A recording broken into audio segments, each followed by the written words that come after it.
All right, let's dive into a story that honestly feels like it's straight out of a Hollywood heist movie. I mean, we're talking about AI deepfakes, a whole suite of custom-built malware, and this crazy plan where an employee basically becomes the key that unlocks their own company's digital vault. It's wild. So let me ask you this, and be honest. Do you think you could spot a deepfake of your boss? Like on a video call? For the employee in this story, the answer was probably, yeah, of course, right up until the moment it was way too late. And that one little moment of trust, it didn't just open the door for the hackers. No, it blew the door clean off its hinges, leading to what researchers are calling one of the most incredibly targeted hacks they've ever seen. And you gotta understand, this was not some random shot in the dark. This was a super carefully planned operation. That AI video call, that wasn't even the main event. It was just the bait on the hook.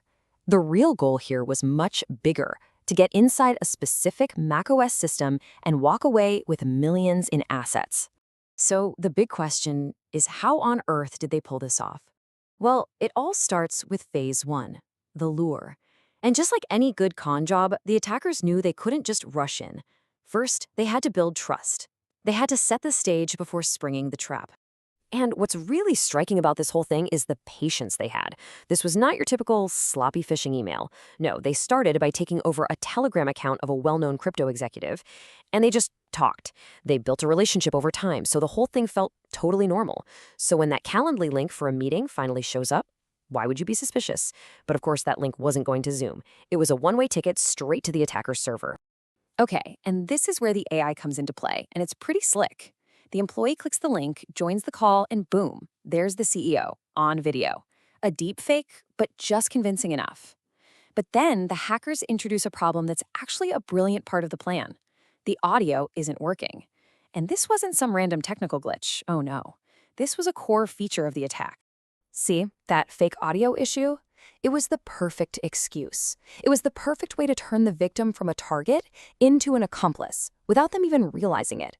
They were about to be tricked into personally running the very command that would infect their own computer.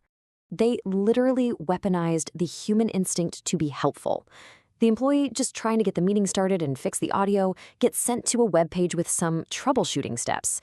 All they have to do, they're told, is copy a little command and paste it into their Mac's terminal. You know, that powerful command line thing?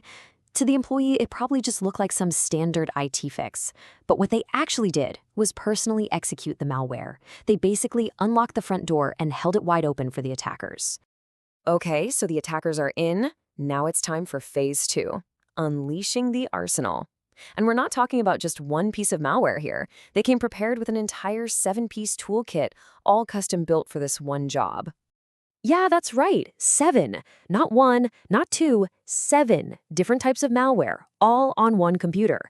To give you some context here, that level of firepower aimed at a single person is, well, it's pretty much unheard of. It just goes to show you how important this target was to them. So let's break down this crew, because it really is like a heist movie. First up, you've got Waveshaper. That's the one that picked the initial lock to get them in the door. Then you have Hypercall and Sugarloader. They're the smugglers, sneaking in the rest of the tools. Hidden Call? That's the insider, giving the attackers direct, hands-on keyboard access. And then come the real specialists. Silence Lift was there to cut the alarm systems, disabling security comms. Deep Breath went for the master keys, stealing the system's blueprints. And finally, Chrome Push? That's the safe cracker, designed to pry open the browser and steal every single password and cookie inside. And get this, the researchers at Mandiant who investigated this found that 3 of those tools, Silence Lift, Deep Breath, and Chrome Push, were completely brand new. They had never been seen before. So these weren't just some off-the-shelf tools they bought online. These were custom-designed weapons, built specifically for this mission. Even the seasoned investigators were kind of blown away by this. They pointed out that throwing this much malware at one single person is just really, really unusual. It's all the proof you need that this wasn't some wide, spray-and-pray kind of attack. It was a precision, surgical strike.